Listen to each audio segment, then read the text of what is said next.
یہ ہے women right. مقصد صرف عورت کو کپڑوں سے آزاد, مرد کی دسترس سے آزاد کر کے مرد کے مقابلے میں لا کے مرد کا دشمن مرد عورت سے محبت کرنا چھوڑ دے. تمہیں اسلام نے عورت کے جو حقوق بیان کیے ہیں اس کے بعد ہمیں کسی اور سے عورت کے حقوق کو سمجھنے کی ضرورت. ہمیں اسلام نے بتا دیا ہے کہ ماں کے روپ میں عورت کا کیا حق ہے, بیوی کے روپ میں عورت کا کیا حق ہے, کہ بیٹی کے روپ میں عورت کا کیا حق ہے, بہن کے روپ میں عورت کا. لبرل لوگ ہیں یہ صرف گرل فرینڈ کے حقوق جانتے ہیں, گرل فرینڈ سسٹم معاشرے میں لانا چاہتے ہیں, تمہیں درندہ بنانا چاہتے ہیں. اللہ یہ کہتا ہے کہ ان اخلاق کو 3 سے ضرب دے کے ماں سے اس اسٹائل میں بات کیا کرو. صحابی نے پوچھا یا رسول اللہ میں اپنے اخلاق میں جو ایکسیلنسی پیدا کروں تو اس ایکسیلنسی کا سب سے زیادہ مستحق کون ہے, یعنی سب سے زیادہ میٹھے انداز سے بات میں کس سے کروں. آپ یوں بھی کہہ سکتے ہیں آج کی زبان میں, جب میں بات کسی سے کروں تو اس میں شکر گھولوں میں, تو سب سے زیادہ چینی اور سب سے زیادہ شکر کس سے بات کرتے ہوئے اپنے کلام میں گھولوں. بات آ رہی ہے سمجھ میں؟ آپ صلی اللہ علیہ وسلم نے فرمایا امک, پوری کائنات میں سب سے میٹھے انداز سے اگر تم نے بات کرنی ہے تو سب سے زیادہ رائٹ یہ کس کا ہے, تمہاری, بولو نا, ماں کا. صحابی نے عرض کیا یا رسول اللہ کیا انداز ہے. فرمایا ثم من, ثم کا مطلب ہوتا ہے اس کے بعد, ثم من, یا رسول اللہ ماں کے بعد دوسرے نمبر پر میٹھے انداز سے اچھے انداز سے بات کرنا کس کا حق ہے کہ میں اس سے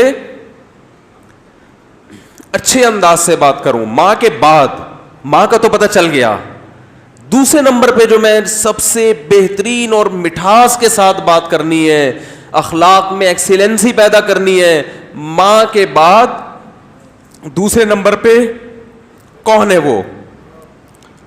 تو آپ صلی اللہ علیہ وسلم نے کیا جواب دیا؟ فرمایا امک, ماں کے بعد دوسرا نمبر بھی کس کا ہے؟ بولو بھائی. کیا عجیب انداز ہے. حالانکہ یہ عام عرف کے مطابق جواب سوال کے مطابق, بولو بھائی, نہیں ہے کہ ماں کے بعد دوسرا نمبر بھی کس کا ہے؟ ماں کا. اس کا مطلب کیا ہے کہ ماں کے بعد اگر تم یہ سمجھتے ہو کہ کسی سے بہت ہی میٹھے انداز میں بات کرنی ہے تو یہ حق دوبارہ ماں کو دے دو. صحابی نے پھر پوچھا یا رسول اللہ ثم من, دیکھو صحابی کا انداز بھی کیا ہے. وہ چونکہ ان کو یہ تھا کہ مجھے ماں کے علاوہ اب چاہیے کہ کون ہے, اور نبی نے دوبارہ کس کا نام لے لیا؟ ماں کا. لہذا صحابی نے پھر اپنے سوال کو ریپیٹ کیا کیونکہ وہ یہ سمجھتے تھے کہ مجھے میرے سوال کا جواب نہیں ملا. تو انہوں نے تیسری دفعہ پوچھا یا رسول اللہ ثم من, یا رسول اللہ تیسرے نمبر پہ کون ہے؟ تو آپ صلی اللہ علیہ وسلم نے فرمایا امک, تیسرے پہ بھی کون ہے؟ بولو بھائی. یہ ہے ویمن رائٹس. یہ کیا ہے؟ یہ جو بے شرم لوگ حقوق نسواں اور عورتوں کے حقوق کے نام پہ الو بنا رہے ہیں نا, ان کی باتوں میں مت آیا کرو. ان کا مقصد صرف عورت کو کپڑوں سے آزاد کرنا ہے اور مرد کی دسترس سے آزاد کر کے مرد کے مقابلے میں لا کے مرد کا دشمن بنانا, تاکہ مرد عورت سے محبت کرنا چھوڑ دے, اس کا حق دینا چھوڑ دے.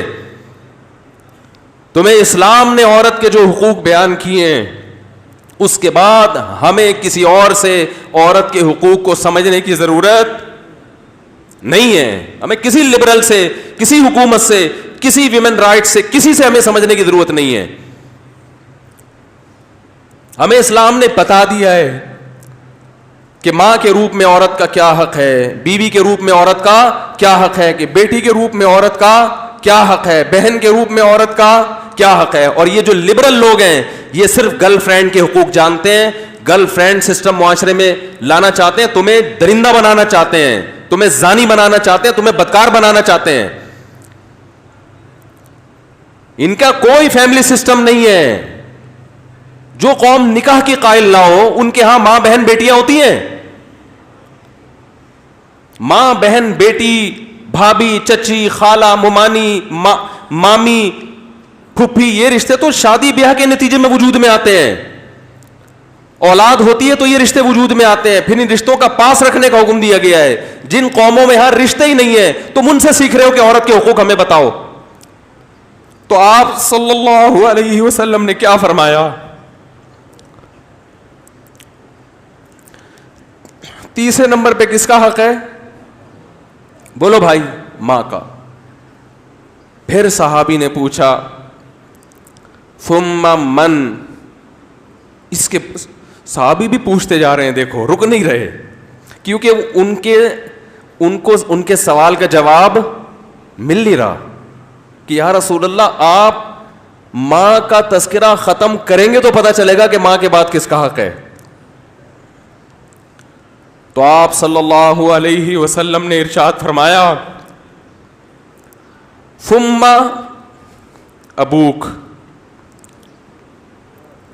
چوتھے نمبر پہ کون ہے؟ باپ.